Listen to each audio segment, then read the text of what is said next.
India countries defined. India, officially the Republic of India Hindi, Bharat Garhia, is a country in South Asia. It is the seventh largest country by area, the second most populous country, and the most populous democracy in the world. Bounded by the Indian Ocean on the south, the Arabian Sea on the southwest, and the Bay of Bengal on the southeast, it shares land borders with Pakistan to the west, China, Nepal, and Bhutan to the north, and Bangladesh and Myanmar to the east. In the Indian Ocean, India is in the vicinity of Sri Lanka and the Maldives. Its Andaman and Nicobar Islands share a maritime border with Thailand, Myanmar, and Indonesia. The nation's capital city is New Delhi. Modern humans arrived on the Indian subcontinent from Africa no later than 55,000 years ago. Their long occupation, initially in varying forms of isolation as hunter-gatherers, has made the region highly diverse, second only to Africa in human genetic diversity.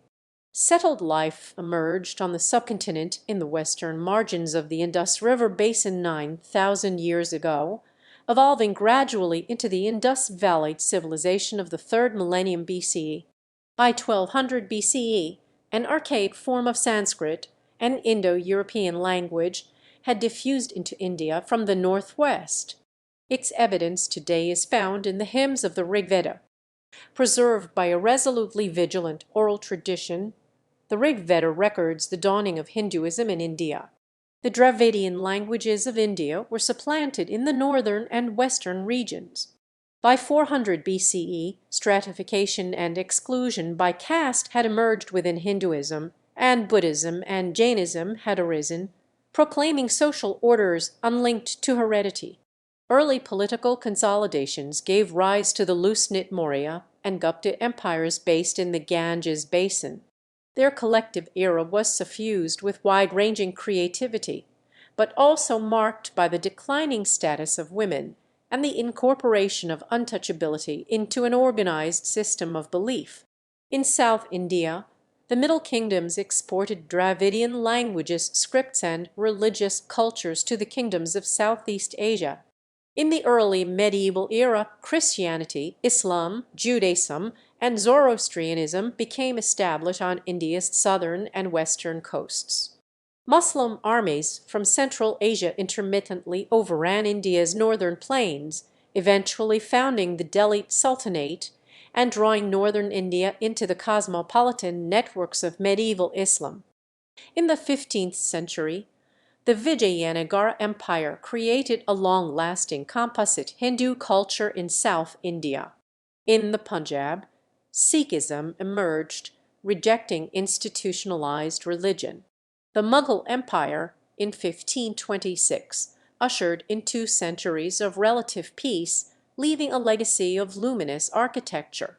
Gradually expanding rule of the British East India Company followed, turning India into a colonial economy, but also consolidating its sovereignty. British Crown rule began in 1858. The rights promised to Indians were granted slowly, but technological changes were introduced, and modern ideas of education and the public life took root. A pioneering and influential nationalist movement emerged, which was noted for nonviolent resistance and became the major factor in ending British rule. In 1947, the British Indian Empire was partitioned into 2 independent dominions, a Hindu-majority dominion of India and a Muslim-majority dominion of Pakistan, amid large-scale loss of life and an unprecedented migration. India has been a federal republic since 1950, governed through a democratic parliamentary system. It is a pluralistic, multilingual, and multi-ethnic society. India's population grew from 361 million in 1951 to 1.211 billion in 2011. During the same time, its nominal per capita income increased from US$4 annually to US$498, and its literacy rate from 16.6% to 74%. From being a comparatively destitute country in 1951, India has become a fast-growing major economy and a hub for information technology services, with an expanding middle class. It has a space program which includes several planned or completed extraterrestrial missions. Indian movies, music, and spiritual teachings play an increasing role in global culture. India has substantially reduced its rate of poverty, though at the cost of increasing economic inequality. India is a nuclear weapons state which ranks high in military expenditure. It has disputes over Kashmir with its neighbors, Pakistan and China, unresolved since the mid-20th century. Among the socio-economic challenges India faces are gender inequality, child malnutrition, and rising levels of air pollution. India's land is megadiverse, with 4 biodiversity hotspots. Its forest cover comprises 21.7% of its area. India's wildlife, which has traditionally been viewed with tolerance in India's culture, is supported among these forests and elsewhere in protected habitats. Etymology. According to the Oxford English Dictionary 3rd edition 2009, the name India is derived from the classical Latin India, a reference to South Asia and an uncertain region to its east, and in turn derived successively from Hellenistic Greek India letter 1F30 nu delta iota alpha, Ancient Greek Indus letter 1F30 nu delta omicron sigma, Old Persian Hindish and eastern province of the Achaemenid Empire, and ultimately its cognate, the Sanskrit Sindhu, or river, specifically the Indus River, and by implication its well-settled southern basin. The ancient Greeks referred to the Indians as Indoi letter 1F30 nu delta omicron iota, which translates as the people of the Indus. The term Bharat, pronounced stress B superscript H hook a lengthened Artat Schwa T listen, mentioned in both Indian epic poetry and the Constitution of India, is used in its variations by many Indian languages. A modern rendering of the historical name Bharatavarsha, which applied originally to North India, Bharat gained increased currency from the mid-19th century as a native name for India. Indistan H hook small cap high ND upsilon stress ST a lengthened N lisan is a Middle Persian name for India, introduced during the Mughal Empire and used widely since. Its meaning has varied, referring to a region encompassing present-day northern India and Pakistan or to India in its near entirety. History. Ancient India. By 55,000 years ago, the first modern humans, or Homo sapiens, had arrived on the Indian subcontinent from Africa, where they had earlier evolved. The earliest known modern human remains in South Asia date to about 30,000 years ago. After 6,500 BC, evidence for domestication of food crops and animals, construction of permanent structures, and storage of agricultural surplus appeared in Mehrgarh and other sites in what is now Balochistan, Pakistan. These gradually developed into the Indus Valley Civilization, the first urban culture in South Asia, which flourished during 2500–1900 BC in what is now Pakistan and western India. Centered around cities such as Mohenjo-Daro, Harappa, Dhalavira, and Kalibangan, and relying on varied forms of subsistence, the civilization engaged robustly in crafts production and wide-ranging trade. During the period 2000–500 BCE, many regions of the subcontinent transitioned from the Chalcolithic cultures to the Iron Age ones. The Vedas, the oldest scriptures associated with Hinduism, were composed during this period, and historians have analyzed these to posit a Vedic culture in the Punjab region and the upper Gangetic plain. Most historians also consider this period to have encompassed several waves of Indo-Aryan migration into the subcontinent from the northwest. The caste system, which created a hierarchy of priests, warriors, and free peasants, but which excluded indigenous peoples by labeling their occupations impure, arose during this period. On the Deccan Plateau, Archaeological evidence from this period suggests the existence of a chiefdom stage of political organization. In South India, a progression to sedentary life is indicated by the large number of megalithic monuments dating from this period, as well as by nearby traces of agriculture, irrigation tanks, and craft traditions. In the late Vedic period, around the 6th century BCE, the small states and chiefdoms of the Ganges plain and the northwestern regions had consolidated into 16 major oligarchies and monarchies that were known as the Mahajanapadus. The emerging urbanization gave rise to non-Vedic religious movements, two of which became independent religions. Jainism came into prominence during the life of its exemplar, Mahavira. Buddhism, based on the teachings of Gautama Buddha, attracted followers from all social classes excepting the middle class. Chronicling the life of the Buddha was central to the beginnings of recorded history in India. In an age of increasing urban wealth, both religions held up renunciation as an ideal, and both established long-lasting monastic traditions. Politically, by the 3rd century BCE, the kingdom of Magad had annexed or reduced other states to emerge as the Mauryan Empire. The empire was once thought to have controlled most of the subcontinent except the far south, but its core regions are now thought to have been separated by large autonomous areas. The Mauryan kings are known as much for their empire building and determined management of public life as for Ashoka's renunciation of militarism and far-flung advocacy of the Buddhist Dhamma. The Sangam literature of the Tamil language reveals that between 200 BCE and 200 CE, the southern peninsula was ruled by the Cheras, the Cholas, and the Pandyas dynasties that traded extensively with the Roman Empire and with West and Southeast Asia. In North India, Hinduism asserted patriarchal control within the family, leading to increased subordination of women. By the 4th and 5th centuries, the Gupta Empire had created a complex system of administration and taxation in the greater Ganges plain. This system became a model for later Indian kingdoms. Under the Guptas, a renewed Hinduism based on devotion, rather than the management of ritual, began to assert itself. This renewal was reflected in a flowering of sculpture and architecture, which found patrons among an urban elite. Classical Sanskrit literature flowered as well, and Indian science, astronomy, medicine, and mathematics made significant advances.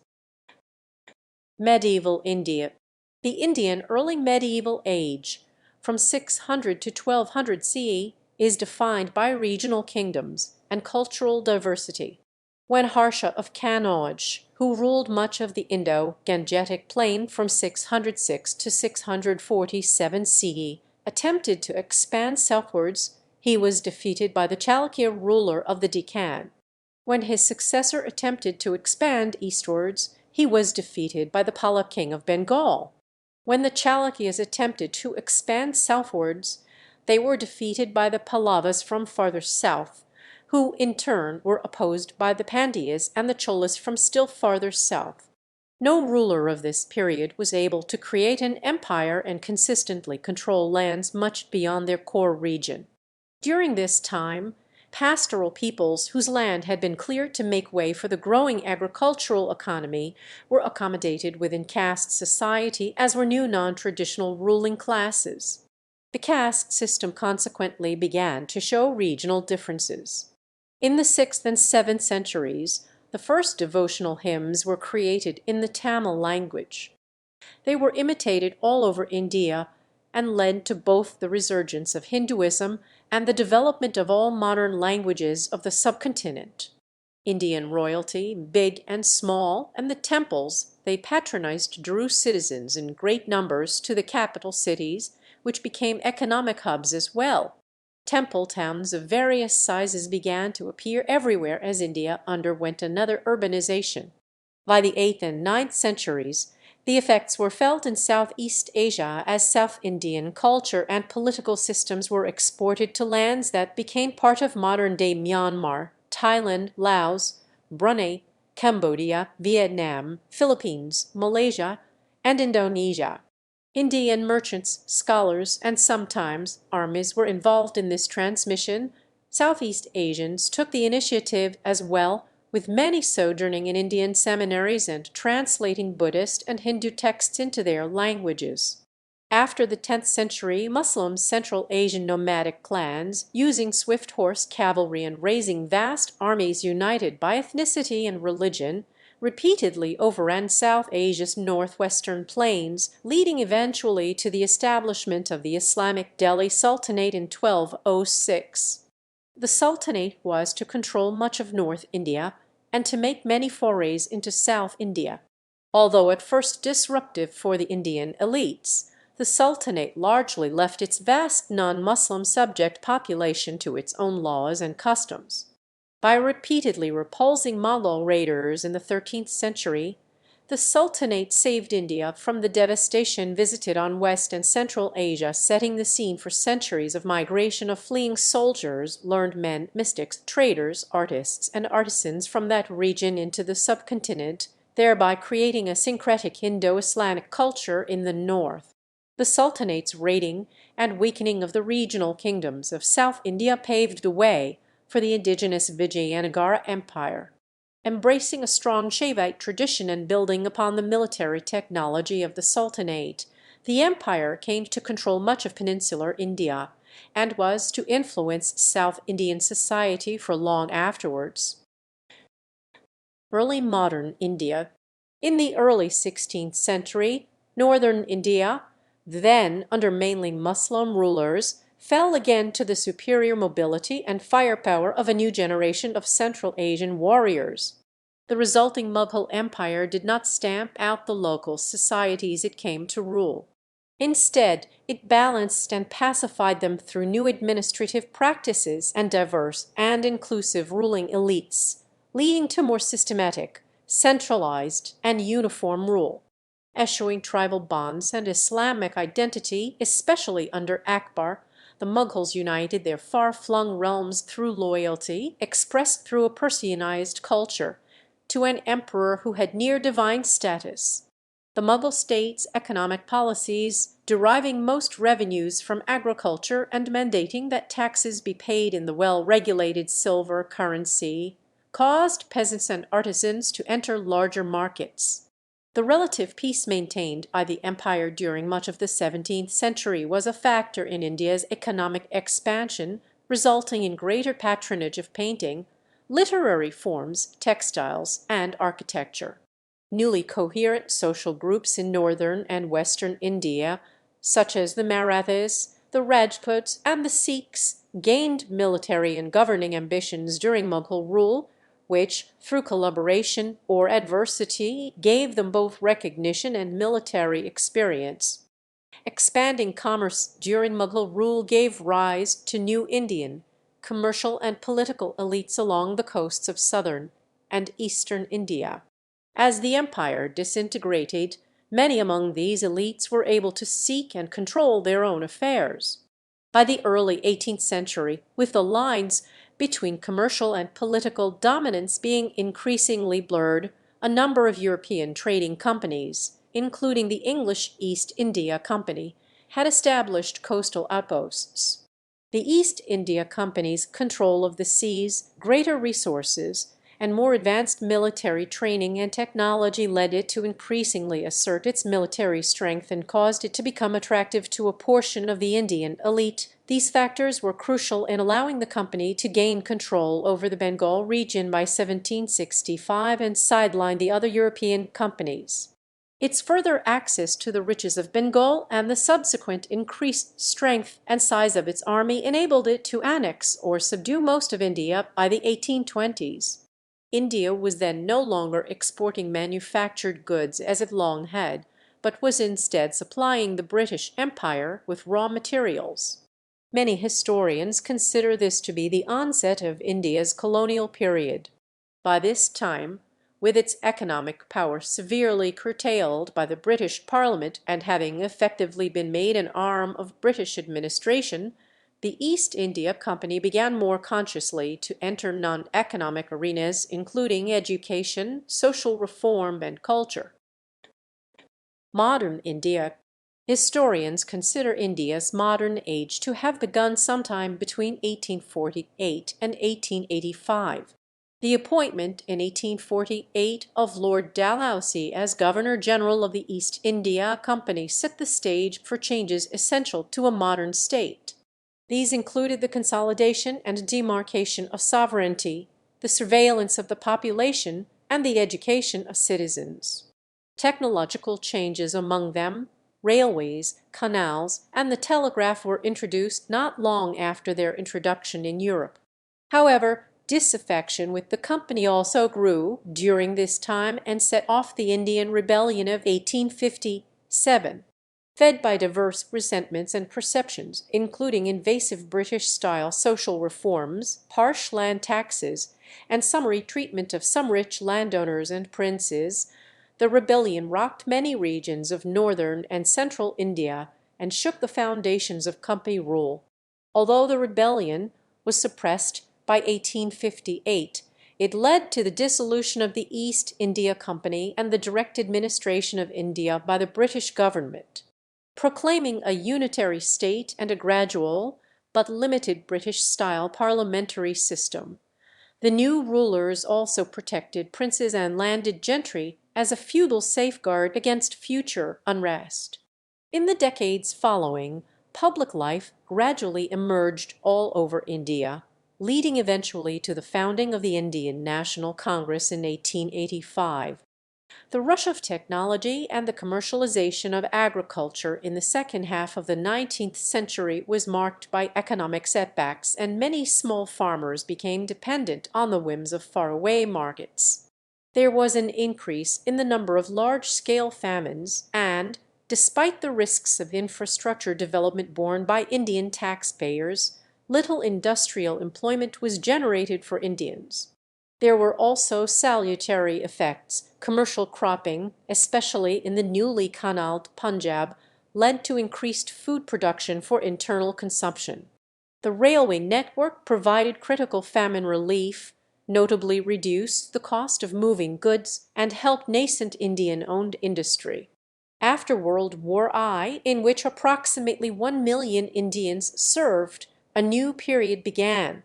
It was marked by British reforms, but also repressive legislation, by more strident Indian calls for self-rule, and by the beginnings of a non-violent movement of non-cooperation, of which Mohandas Karamchand Gandhi would become the leader and enduring symbol. During the 1930s, slow legislative reform was enacted by the British. The Indian National Congress won victories in the resulting elections. The next decade was beset with crises: Indian participation in World War II, the Congress's final push for non-cooperation, and an upsurge of Muslim nationalism. All were capped by the advent of independence in 1947, but tempered by the partition of India into two states, India and Pakistan. Vital to India's self-image as an independent nation was its constitution, completed in 1950, which put in place a secular and democratic republic. Per the London Declaration, India retained its membership of the Commonwealth, becoming the first republic within it. Economic liberalization, which began in the 1990s, has created a large urban middle class, transformed India into one of the world's fastest growing economies, and increased its geopolitical clout. Indian films, music, and spiritual teachings play an increasing role in global culture.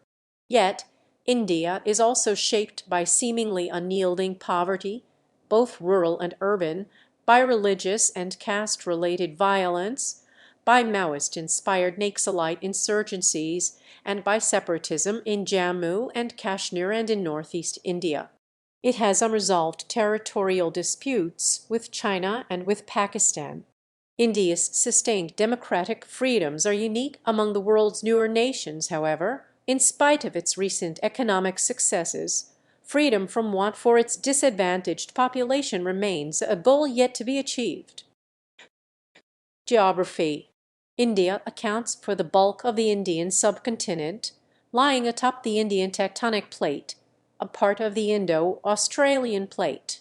India's defining geological processes began 75 million years ago when the Indian Plate, then part of the southern supercontinent Gondwana, began a northeastward drift caused by seafloor spreading to its southwest and later south and southeast. Simultaneously, the vast Tethyan oceanic crust to its northeast began to subduct under the Eurasian Plate.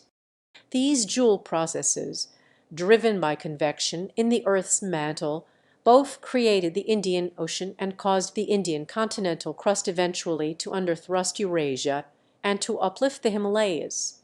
Immediately south of the emerging Himalayas, plate movement created a vast crescent-shaped trough that rapidly filled with river-borne sediment and now constitutes the Indo-Gangetic Plain. The original Indian Plate makes its first appearance above the sediment in the ancient Aravalli Range, which extends from the Delhi Ridge in a southwesterly direction. To the west lies the Thar Desert, the eastern spread of which is checked by the Aravallis. The remaining Indian Plate survives as peninsular India, the oldest and geologically most stable part of India. It extends as far north as the Satpura and Vindhya ranges in central India. These parallel chains run from the Arabian Sea coast in Gujarat in the west to the coal-rich Chota Nagpur Plateau in Jharkhand in the east. To the south, the remaining peninsular land mass, the Deccan Plateau, is flanked on the west and east by coastal ranges known as the Western and Eastern Ghats. The plateau contains the country's oldest rock formations, some over 1 billion years old. Constituted in such fashion, India lies to the north of the equator between 6 degrees 44 and 35 degrees 30 north latitude and 68 degrees 7 and 97 degrees 25 east longitude. India's coastline measures 7,517 kilometers, 4,700 mi in length. Of this distance, 5,423 kilometers, 3,400 mi belong to peninsular India, and 2,094 kilometers, 1,300 mi to the Andaman, Nicobar, and Lakshadweep island chains. According to the Indian Naval Hydrographic Charts, the mainland coastline consists of the following: 43% sandy beaches, 11% rocky shores, including cliffs, and 46% mudflats or marshy shores. Major Himalayan origin rivers that substantially flow through India include the Ganges and the Brahmaputra, both of which drain into the Bay of Bengal. Important tributaries of the Ganges include the Yamuna and the Kosi, the latter's extremely low gradient, caused by long-term silt deposition, leads to severe floods and course changes. Major peninsular rivers whose steeper gradients prevent their waters from flooding include the Godavari, the Mahanadi, the Kaveri, and the Krishna, which also drain into the Bay of Bengal, and the Narmada and the Tapti, which drain into the Arabian Sea. Coastal features include the marshy Rann of Kutch of western India and the alluvial Sundarbans Delta of eastern India. The latter is shared with Bangladesh. India has 2 archipelagos, the Lakshadweep coral atolls off India's southwestern coast, and the Andaman and Nicobar Islands, a volcanic chain in the Andaman Sea. Indian climate is strongly influenced by the Himalayas and the Thar Desert, both of which drive the economically and culturally pivotal summer and winter monsoons. The Himalayas prevent cold Central Asian katabatic winds from blowing in, keeping the bulk of the Indian subcontinent warmer than most locations at similar latitudes. The Thar Desert plays a crucial role in attracting the moisture-laden southwest summer monsoon winds that, between June and October, provide the majority of India's rainfall. 4 major climatic groupings predominate in India: tropical wet, tropical dry, subtropical humid, and montane. Temperatures in India have risen by 0.7 degrees C 1.3 degrees F between 1901 and 2018. Climate change in India is often thought to be the cause. The retreat of Himalayan glaciers has adversely affected the flow rate of the major Himalayan rivers, including the Ganges and the Brahmaputra. According to some current projections, the number and severity of droughts in India will have markedly increased by the end of the present century. Biodiversity. India is a megadiverse country, a term employed for 17 countries which display high biological diversity and contain many species exclusively indigenous or endemic to them. India is a habitat for 8.6% of all mammal species, 13.7% of bird species, 7.9% of reptile species, 6% of amphibian species, 12.2% of fish species, and 6.0% of all flowering plant species. Fully a third of Indian plant species are endemic. India also contains 4 of the world's 34 biodiversity hotspots, or regions that display significant habitat loss in the presence of high endemism.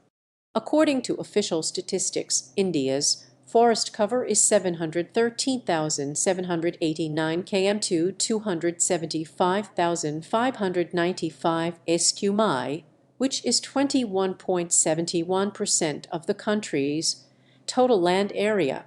It can be subdivided further into broad categories of canopy density, or the proportion of the area of a forest covered by its tree canopy.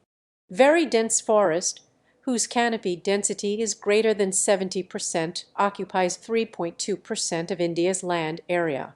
It predominates in the tropical moist forest of the Andaman Islands, the Western Ghats, and northeast India. Moderately dense forest, whose canopy density is between 40% and 70%, occupies 9.39% of India's land area. It predominates in the temperate coniferous forest of the Himalayas, the moist deciduous sal forest of eastern India, and the dry deciduous teak forest of central and southern India.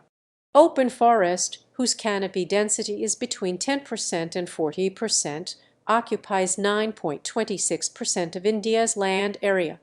India has 2 natural zones of thorn forest, one in the Deccan Plateau, immediately east of the Western Ghats, and the other in the western part of the Indo-Gangetic Plain, now turned into rich agricultural land by irrigation, its features no longer visible. Among the Indian subcontinent's notable indigenous trees are the astringent Azadirachta indica, or neem, which is widely used in rural Indian herbal medicine, and the luxuriant Ficus religiosa, or peepal, which is displayed on the ancient seals of Mohenjo-Daro, and under which the Buddha is recorded in the Pali Canon to have sought enlightenment. Many Indian species have descended from those of Gondwana, the southern supercontinent from which India separated more than 100 million years ago. India's subsequent collision with Eurasia set off a mass exchange of species. However, volcanism and climatic changes later caused the extinction of many endemic Indian forms. Still later, mammals entered India from Asia through 2 zoogeographical passes flanking the Himalayas. This had the effect of lowering endemism among India's mammals, which stands at 12.6%, contrasting with 45.8% among reptiles and 55.8% among amphibians. Among endemics are the vulnerable hooded leaf monkey and the threatened Beddoes toad of the Western Ghats. India contains 172 IUCN-designated threatened animal species, or 2.9% of endangered forms. These include the endangered Bengal tiger and the Ganges river dolphin. Critically endangered species include the gharial, a crocodilian, the great Indian bustard, and the Indian white-rumped vulture, which has become nearly extinct by having ingested the carrion of diclofenac-treated cattle. Before they were extensively utilized for agriculture and cleared for human settlement, the thorn forests of Punjab were mingled at intervals with open grasslands that were grazed by large herds of blackbuck preyed on by the Asiatic cheetah. The blackbuck, no longer extant in Punjab, is now severely endangered in India, and the cheetah is extinct.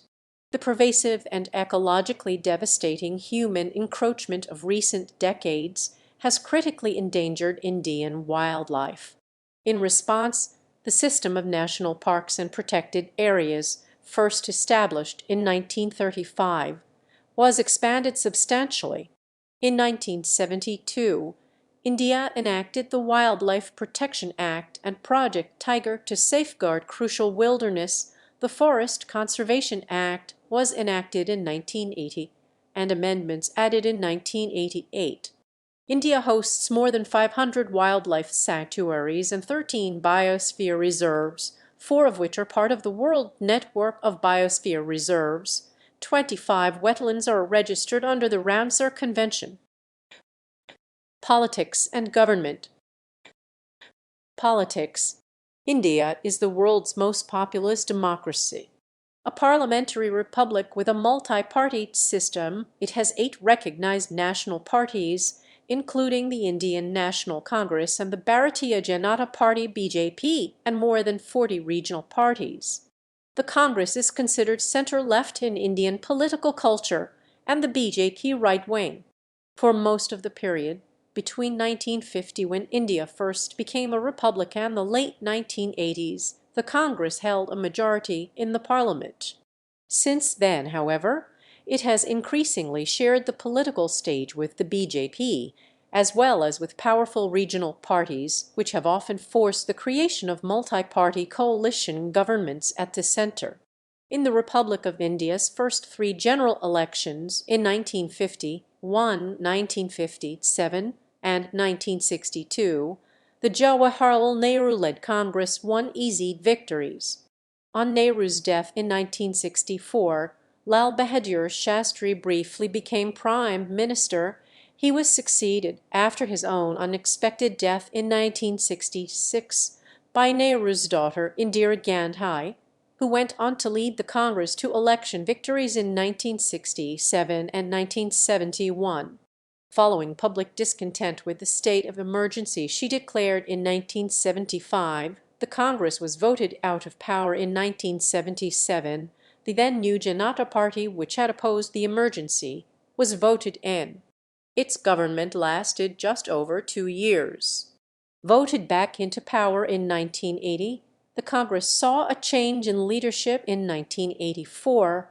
When Indira Gandhi was assassinated, she was succeeded by her son Rajiv Gandhi, who won an easy victory in the general elections later that year. The Congress was voted out again in 1989 when a National Front coalition, led by the newly formed Janata Dal in alliance with the Left Front, won the elections. That government too proved relatively short-lived, lasting just under 2 years. Elections were held again in 1991. No party won an absolute majority.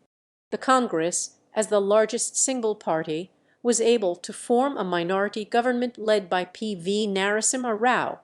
A 2-year period of political turmoil followed the general election of 1996. Several short-lived alliances shared power at the center. The BJP formed a government briefly in 1996. It was followed by 2 comparatively long-lasting United Front coalitions, which depended on external support. In 1998, the BJP was able to form a successful coalition, the National Democratic Alliance (NDA). Led by Atal Bihari Vajpayee, the NDA became the first non-Congress coalition government to complete a 5-year term. Again, in the 2004 Indian general elections, no party won an absolute majority, but the Congress emerged as the largest single party, forming another successful coalition, the United Progressive Alliance (UPA).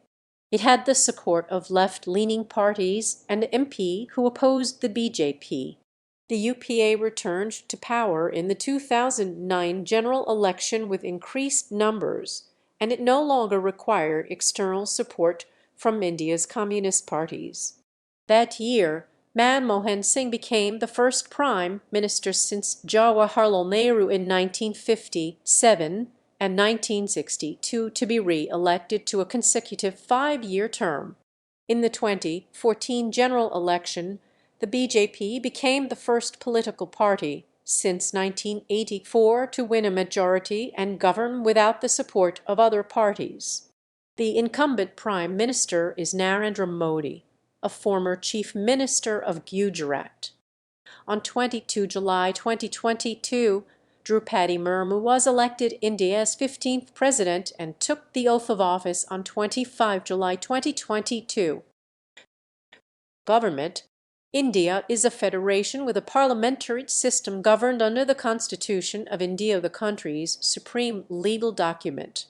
It is a constitutional republic and representative democracy in which majority rule is tempered by minority rights protected by law. Federalism in India defines the power distribution between the Union and the states.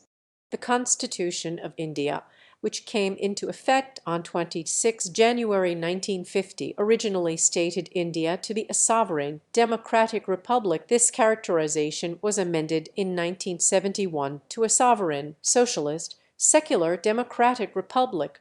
India's form of government, traditionally described as quasi-federal with a strong center and weak states, has grown increasingly federal since the late 1990s as a result of political, economic, and social changes. The government of India comprises three branches: executive. The President of India is the ceremonial head of state, who is elected indirectly for a 5-year term by an electoral college comprising members of national and state legislatures. The Prime Minister of India is the head of government and exercises most executive power. Appointed by the President, the Prime Minister is by convention supported by the party or political alliance having a majority of seats in the lower house of Parliament. The executive of the Indian government consists of the President, the Vice President, and the Union Council of Ministers, with the Cabinet being its executive committee headed by the Prime Minister. Any minister holding a portfolio must be a member of one of the Houses of Parliament. In the Indian parliamentary system, the executive is subordinate to the legislature. The Prime Minister and their council are directly responsible to the lower house of the Parliament. Civil servants act as permanent executives, and all decisions of the executive are implemented by them. Legislature. The legislature of India is the bicameral parliament. Operating under a Westminster-style parliamentary system, it comprises an upper house called the Rajya Sabha Council of States and a lower house called the Lok Sabha House of the People. The Rajya Sabha is a permanent body of 245 members who serve staggered 6-year terms. Most are elected indirectly by the state and union territorial legislatures in numbers proportional to their state's share of the national population. All but 2 of the Lok Sabha's 545 members are elected directly by popular vote. They represent single-member constituencies for 5-year terms. 2 seats of Parliament, reserved for Anglo-Indians in the Article 331, have been scrapped. Judiciary. India has a 3-tier unitary independent judiciary comprising the Supreme Court, headed by the Chief Justice of India, 25 high courts, and a large number of trial courts. The Supreme Court has original jurisdiction over cases involving fundamental rights and over disputes between states and the center, and has appellate jurisdiction over the high courts. It has the power to both strike down union or state laws which contravene the Constitution and invalidate any government action it deems unconstitutional. Administrative divisions. India is a federal union comprising 28 states and 8 union territories. All states, as well as the union territories of Jammu and Kashmir, Puducherry, and the National Capital Territory of Delhi, have elected legislatures and governments following the Westminster system of governance. The remaining 5 union territories are directly ruled by the central government through appointed administrators. In 1956, under the States Reorganization Act, states were reorganized on a linguistic basis. There are over 250,000 local government bodies at city, town, block, district, and village levels. States. Union territories. Foreign, economic, and strategic relations.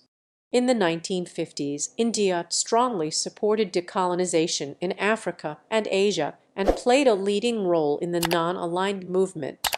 After initially cordial relations with neighboring China, India went to war with China in 1962 and was widely thought to have been humiliated. India has had tense relations with neighboring Pakistan. The two nations have gone to war 4 times in 1947, 1965, 1971, and 1999. Three of these wars were fought over the disputed territory of Kashmir, while the fourth, the 1971 war, followed from India's support for the independence of Bangladesh. In the late 1980s, the Indian military twice intervened abroad at the invitation of the host country, a peacekeeping operation in Sri Lanka between 1987 and 1990, and an armed intervention to prevent a 1988 coup d'état attempt in the Maldives. After the 1965 war with Pakistan, India began to pursue close military and economic ties with the Soviet Union. By the late 1960s, the Soviet Union was its largest arms supplier. Aside from ongoing its special relationship with Russia, India has wide-ranging defense relations with Israel and France. In recent years, it has played key roles in the South Asian Association for Regional Cooperation and the World Trade Organization. The nation has provided 100,000 military and police personnel to serve in 35 UN peacekeeping operations across 4 continents. It participates in the East Asia Summit, the J+5, and other multilateral forums. India has close economic ties with countries in South America, Asia, and Africa. It pursues a Look East policy that seeks to strengthen partnerships with the ASEAN nations, Japan, and South Korea that revolve around many issues, but especially those involving economic investment and regional security. China's nuclear test of 1964, as well as its repeated threats to intervene in support of Pakistan in the 1965 war, convinced India to develop nuclear weapons. India conducted its first nuclear weapons test in 1974 and carried out additional underground testing in 1998. Despite criticism and military sanctions, India has signed neither the Comprehensive Nuclear Test Ban Treaty nor the Nuclear Non-Proliferation Treaty, considering both to be flawed and discriminatory. India maintains a no-first-use nuclear policy and is developing a nuclear triad capability as a part of its minimum credible deterrence doctrine. It is developing a ballistic missile defense shield and a fifth-generation fighter jet. Other indigenous military projects involve the design and implementation of Vikrant-class aircraft carriers and Arihant-class nuclear submarines. Since the end of the Cold War, India has increased its economic, strategic, and military cooperation with the United States and the European Union. In 2008, a civilian nuclear agreement was signed between India and the United States. Although India possessed nuclear weapons at the time and was not a party to the Nuclear Non-Proliferation Treaty, it received waivers from the International Atomic Energy Agency and the Nuclear Suppliers Group, ending earlier restrictions on India's nuclear technology and commerce. As a consequence, India became the sixth de facto nuclear weapons state. India subsequently signed cooperation agreements involving civilian nuclear energy with Russia, France, the United Kingdom, and Canada. The President of India is the supreme commander of the nation's armed forces. With 1.45 million active troops, they compose the world's second largest military. It comprises the Indian Army, the Indian Navy, the Indian Air Force, and the Indian Coast Guard. The official Indian defense budget for 2011 was US $6.3 billion, or 1.83% of GDP. Defense expenditure was pegged at US $0.12 billion for fiscal year 2022-23 and increased 9.8% than previous fiscal year. India is the world's second largest arms importer. Between 2016 and 2020, it accounted for 9.5% of the total global arms imports.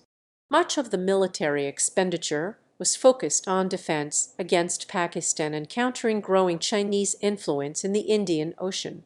In May 2017, the Indian Space Research Organization launched the South Asia satellite, a gift from India, to its neighboring SAARC countries.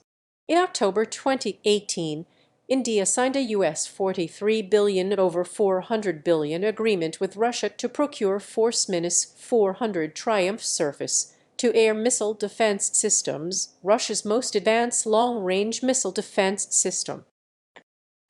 Economy. According to the International Monetary Fund (IMF), the Indian economy in 2021 was nominally worth 18 trillion. It was the sixth largest economy by market exchange rates and is around 0.2 trillion, the third largest by purchasing power parity PPP. With its average annual GDP growth rate of 5.8% over the past 2 decades, and reaching 6.1% during 2011–2012, India is one of the world's fastest growing economies. However, the country ranks 139th in the world in nominal GDP per capita and 118th in GDP per capita at PPP. Until 1991, all Indian governments followed protectionist policies that were influenced by socialist economics.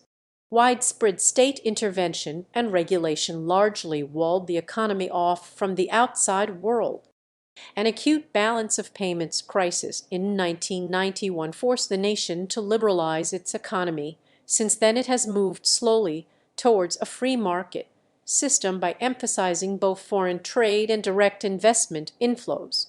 India has been a member of World Trade Organization since 1 January 1995. The 522 million worker Indian labor force is the world's second largest as of 2017. The service sector makes up 55.6% of GDP, the industrial sector 26.3%, and the agricultural sector 18.1%. India's foreign exchange remittances of US $7 billion in 2021, highest in the world, were contributed to its economy by 32 million Indians working in foreign countries.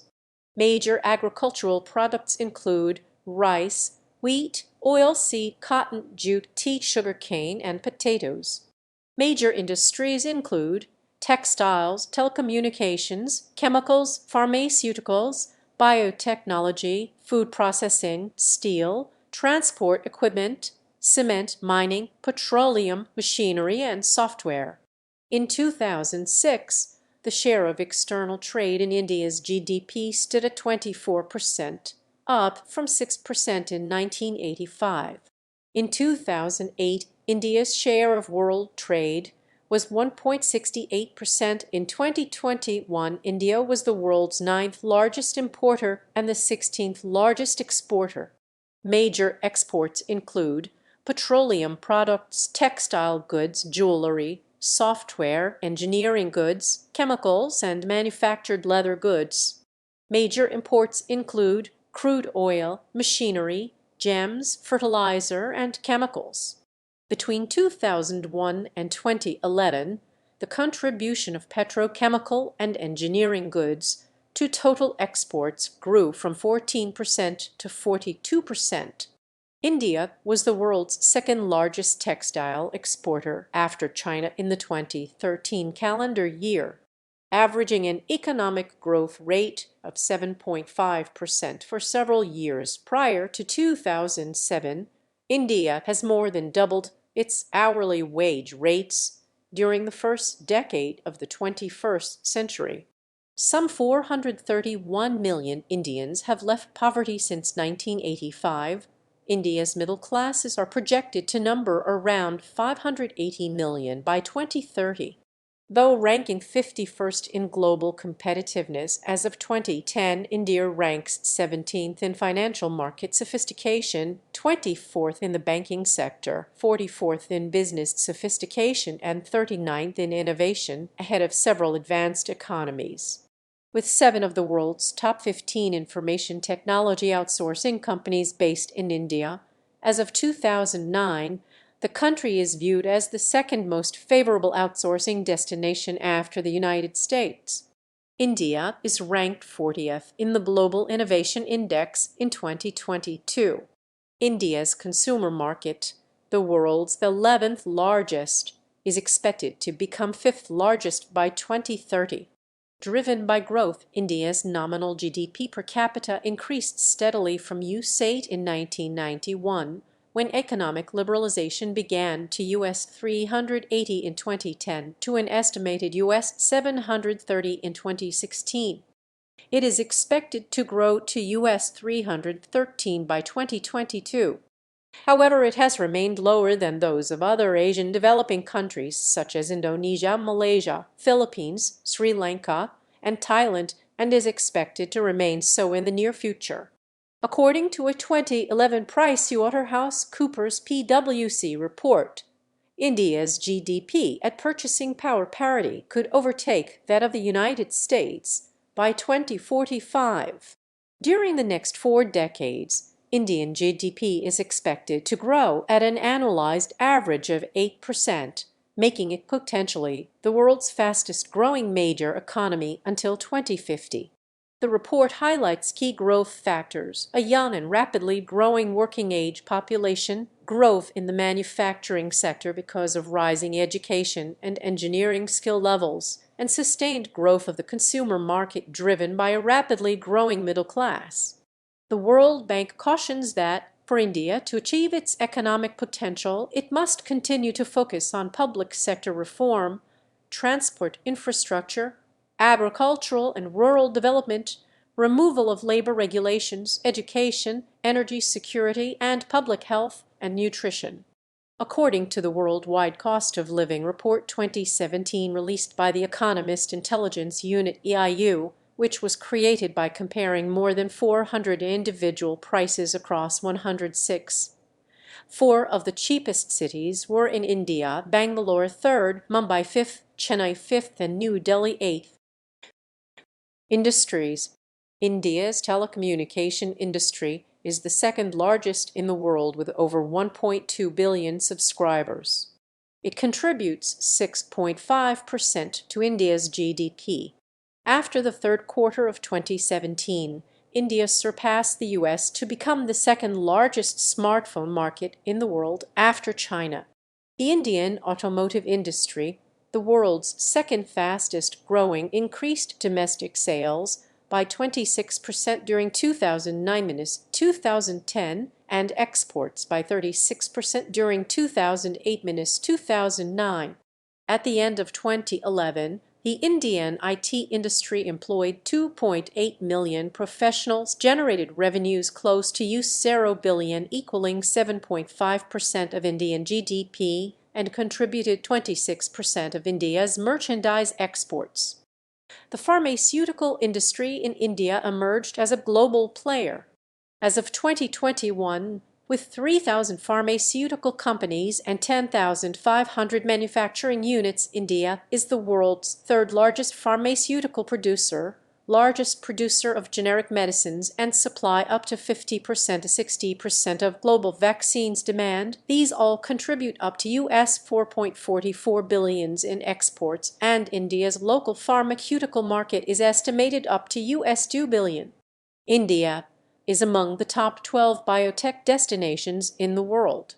The Indian biotech industry grew by 15.1% in 2012-2013, increasing its revenues from 204.4 billion Indian rupees to 235.24 billion US, 94 billion at June 2013 exchange rates. Energy. India's capacity to generate electrical power is 300 gigawatts, of which 42 gigawatts is renewable. The country's usage of coal is a major cause of greenhouse gas emissions by India, but its renewable energy is competing strongly. India emits about 7% of global greenhouse gas emissions. This equates to about 2.5 tons of carbon dioxide per person per year, which is half the world average. Increasing access to electricity and clean cooking with liquefied petroleum gas have been priorities for energy in India. Socio-economic challenges. Despite economic growth during recent decades, India continues to face socio-economic challenges. In 2006, India contained the largest number of people living below the World Bank's international poverty line of US 25 per day. The proportion decreased from 60% in 1981 to 42% in 2005. Under the World Bank's later revised poverty line, it was 21% in 2011. 30.7% of India's children under the age of 5 are underweight, according to a Food and Agriculture Organization report in 2015. 15% of the population is undernourished. The midday meal scheme attempts to lower these rates. A 2018 Walk Free Foundation report estimated that nearly 8 million people in India were living in different forms of modern slavery, such as bonded labor, child labor, human trafficking, and forced begging, among others. According to the 2011 census, there were 10.1 million child laborers in the country, a decline of 2.6 million from 12.6 million in 2001. Since 1991, economic inequality between India's states has consistently grown. The per capita net state domestic product of the richest states in 2007 was 3.2 times that of the poorest. Corruption in India is perceived to have decreased. According to the Corruption Perceptions Index, India ranked 78 out of 180 countries in 2018 with a score of 41 out of 100, an improvement from 85th in 2014. Demographics, languages, and religion.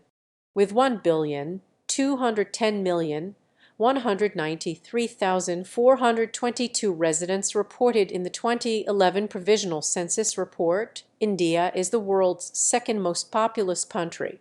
Its population grew by 17.64% from 2001 to 2011 compared to 21.54% growth in the previous decade, 1991–2001. The human sex ratio, according to the 2011 census, is 940 females per 1,000 males. The median age was 28.7 as of 2020. The first post-colonial census, conducted in 1951, counted 361 million people. Medical advances made in the last 50 years, as well as increased agricultural productivity brought about by the Green Revolution, have caused India's population to grow rapidly. The average life expectancy in India is at 70 years, 71.5 years for women, 68.7 years for men. There are around 93 physicians per 100,000 people. Migration from rural to urban areas has been an important dynamic in India's recent history. The number of people living in urban areas grew by 31.2% between 1991 and 2001. Yet in 2001, over 70% still lived in rural areas. The level of urbanization increased further from 27.81% in the 2001 census to 31.16% in the 2011 census. The slowing down of the overall population growth rate was due to the sharp decline in the growth rate in rural areas since 1991. According to the 2011 census, there are 53 million plus urban agglomerations in India, among them Mumbai, Delhi, Kolkata, Chennai, Bangalore, Hyderabad, and Ahmedabad in decreasing order by population. The literacy rate in 2011 was 74.4%, 65.46% among females, and 82.14% among males. The rural-urban literacy gap, which was 21.2 percentage points in 2001, dropped to 16.1 percentage points in 2011. The improvement in the rural literacy rate is twice that of urban areas. Kerala is the most literate state with 93.91% literacy, while Bihar the least with 63.82%. India is home to two major language families, Indo-Aryan spoken by about 74% of the population and Dravidian spoken by 24% of the population. Other languages spoken in India come from the Austroasiatic and Sino-Tibetan language families. India has no national language. Hindi, with the largest number of speakers, is the official language of the government. English is used extensively in business and administration and has the status of a subsidiary official language. It is important in education, especially as a medium of higher education. Each state and union territory has one or more official languages, and the Constitution recognizes in particular 22 scheduled languages.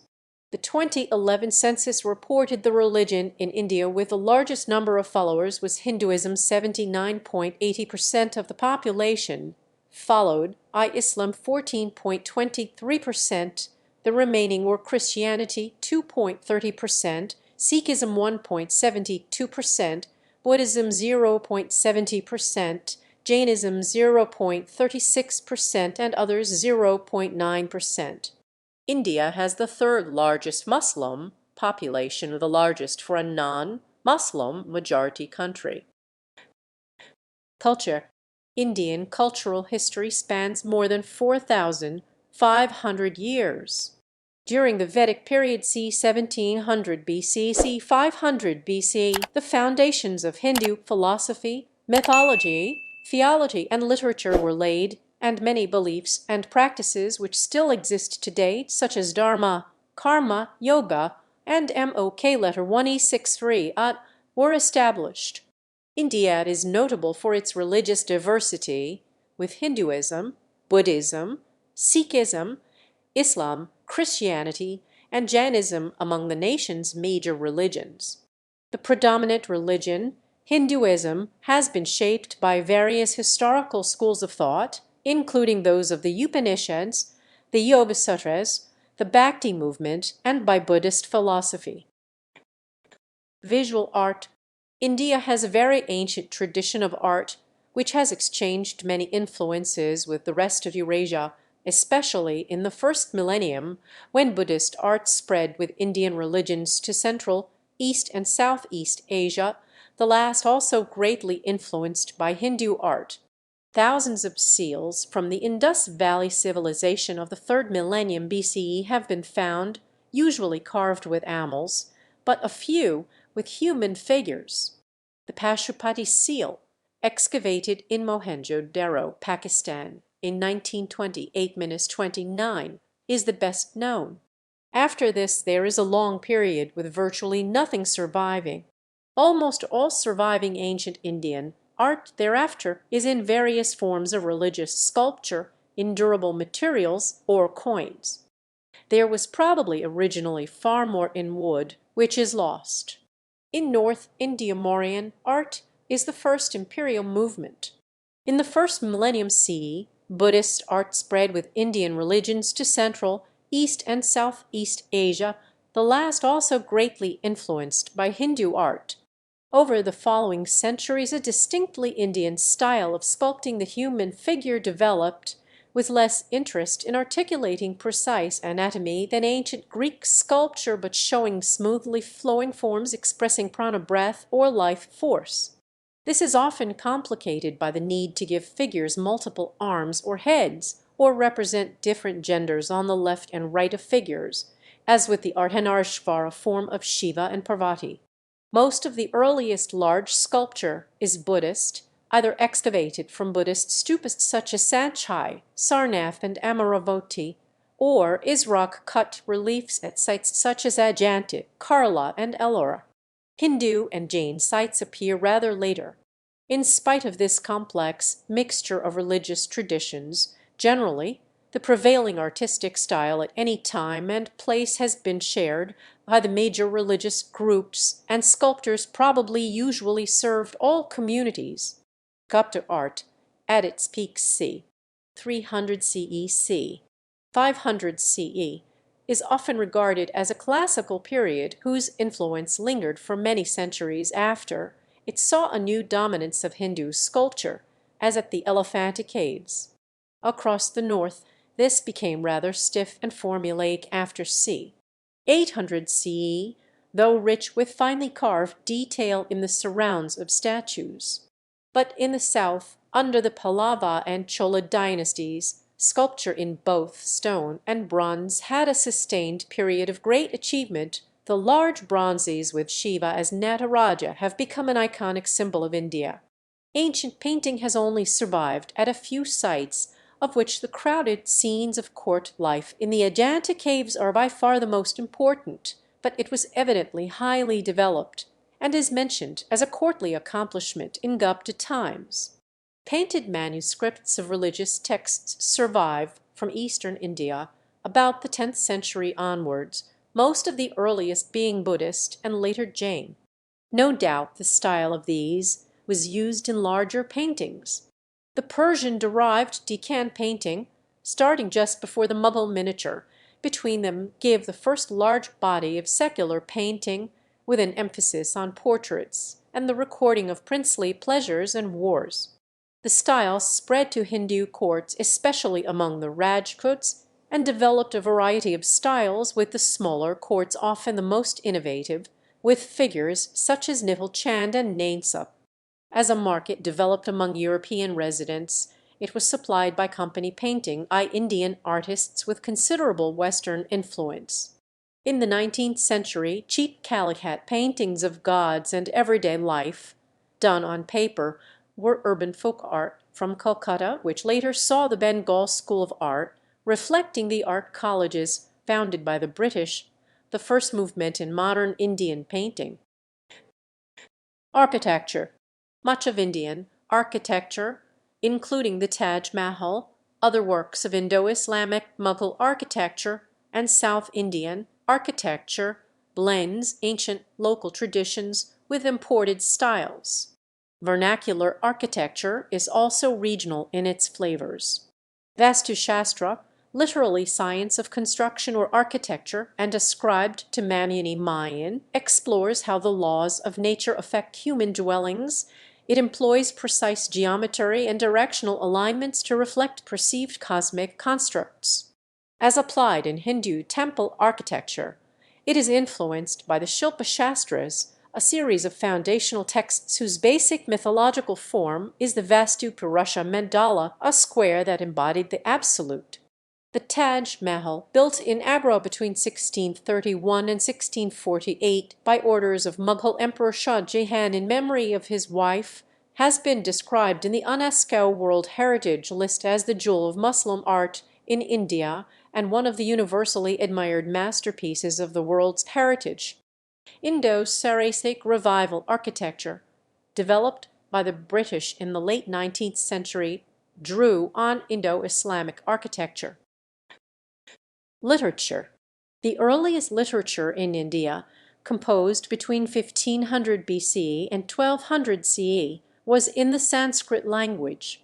Major works of Sanskrit literature include the Rigveda c. 1500 BCE, c. 1200 BCE, the epics Mahabharata c. 400 BC, c. 400 CE, and the Ramayana c. 300 BCE, and later Ikana Sakuntalam, the recognition of Sakuntala, and other dramas of Kalidasa c. 5th century CE, and Mahakavya poetry.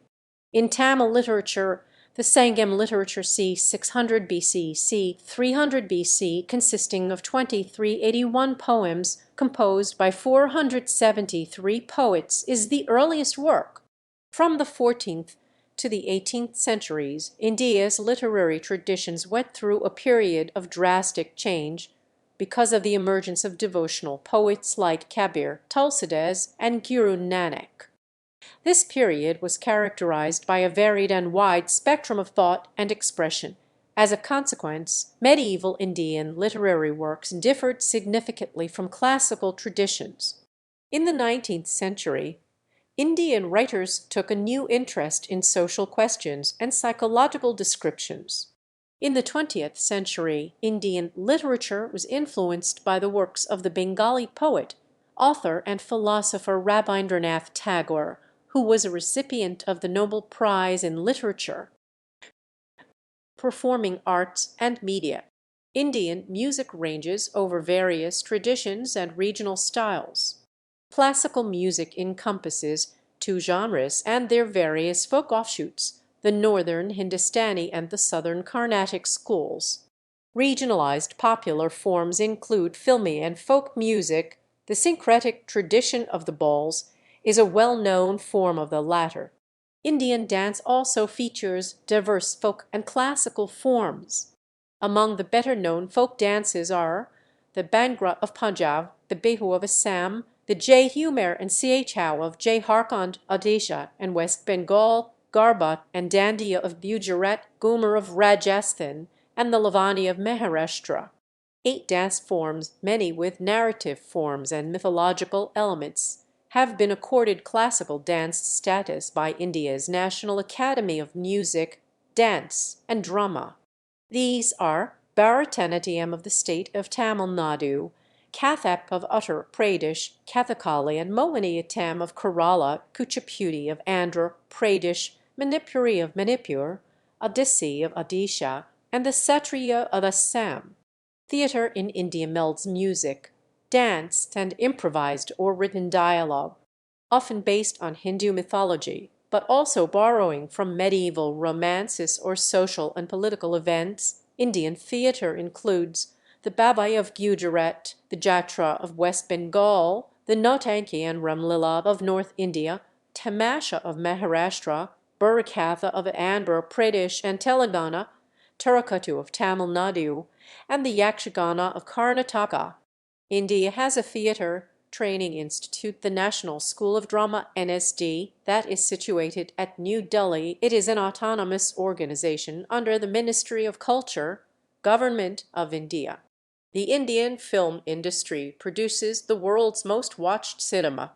Established regional cinematic traditions exist in the Assamese, Bengali, Bhojpuri, Hindi, Kannada, Malayalam, Punjabi, Gujarati, Marathi, Odia, Tamil, and Telugu languages. The Hindi language film industry Bollywood is the largest sector, representing 43% of box office revenue, followed by the South Indian, Telugu, and Tamil film industries, which represent 36% combined. Television broadcasting began in India in 1959 as a state-run medium of communication and expanded slowly for more than 2 decades. The state monopoly on television broadcast ended in the 1990s. Since then, satellite channels have increasingly shaped the popular culture of Indian society. Today, television is the most penetrative media in India. Industry estimates indicate that as of 2012, there are over 554 million TV consumers, 462 million with satellite or cable connections, compared to other forms of mass media such as the press 350 million, radio 156 million, or internet 37 million. Society. Traditional Indian society is sometimes defined by social hierarchy. The Indian caste system embodies much of the social stratification and many of the social restrictions found on the Indian subcontinent. Social classes are defined by thousands of endogamous hereditary groups, often termed as jatis or castes. India abolished untouchability in 1950 with the adoption of the Constitution and has since enacted other anti-discriminatory laws and social welfare initiatives. Family values are important in the Indian tradition, and multi-generational patrilineal joint families have been the norm in India, though nuclear families are becoming common in urban areas. An overwhelming majority of Indians, with their consent, have their marriages arranged by their parents or other family elders. Marriage is thought to be for life, and the divorce rate is extremely low, with less than 1 in 1,000 marriages ending in divorce. Child marriages are common, especially in rural areas. Many women wed before reaching 18, which is their legal marriageable age. Female infanticide in India and lately female feticide have created skewed gender ratios. The number of missing women in the country quadrupled from 15 million to 63 million in the 50-year period ending in 2014, faster than the population growth during the same period and constituting 20% of India's female electorate. According to an Indian government study, an additional 21 million girls are unwanted and do not receive adequate care. Despite a government ban on sex-selective feticide, the practice remains commonplace in India, the result of a preference for boys in a patriarchal society. The payment of dowry, although illegal, remains widespread across class lines. Deaths resulting from dowry, mostly from bride burning, are on the rise despite stringent anti-dowry laws. Many Indian festivals are religious in origin. The best known include Diwali, Ganesh Chaturthi, Thai Pongal, Holi, Durga Puja, Eid al-Fitr, Bakar Eid, Christmas, and Vaisakhi. Education. In the 2011 census, about 73% of the population was literate, with 81% for men and 65% for women. This compares to 1981 when the respective rates were 41%, 53%, and 29%. In 1951, the rates were 18%, 27%, and 9%. In 1921, the rates 7%, 12%, and 2%. In 1891, they were 5%, 9%, and 1%. According to Latika Chaudhary, in 1911, there were under 3 primary schools for every 10 villages. Statistically, more caste and religious diversity reduced private spending. Primary schools taught literacy, so local diversity limited its growth. The education system of India is the world's second largest. India has over 900 universities, 40,000 colleges, and 1.5 million schools. In India's higher education system, a significant number of seats are reserved under affirmative action policies for the historically disadvantaged. In recent decades, India's improved education system is often cited as one of the main contributors to its economic development. Clothing. From ancient times until the advent of the modern, the most widely worn traditional dress in India was draped.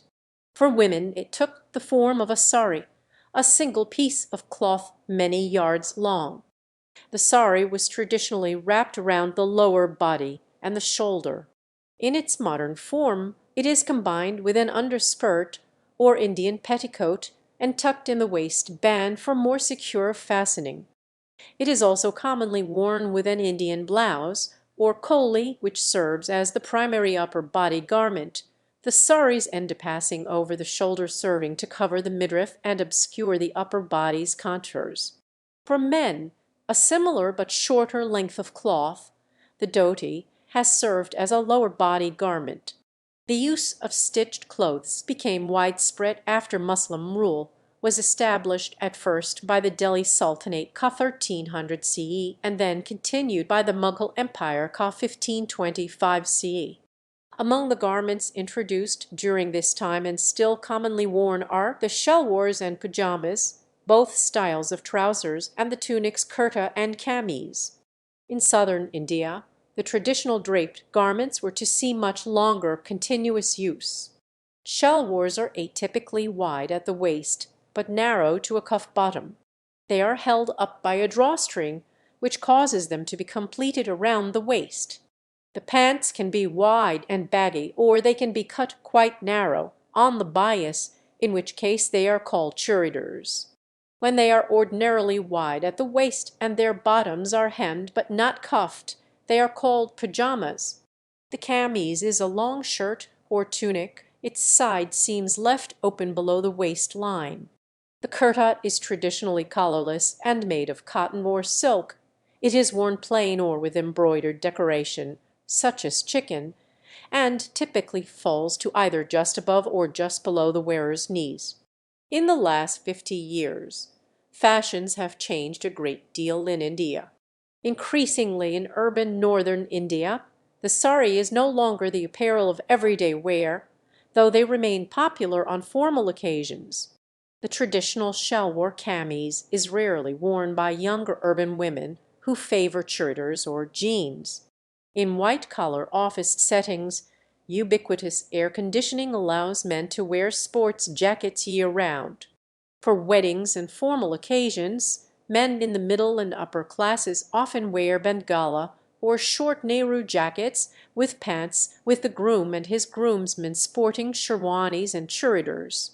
The dhoti, once the universal garment of Hindu males, the wearing of which in the homespun and hand-woven khadi allowed Gandhi to bring Indian nationalism to the millions, is seldom seen in the cities. Cuisine.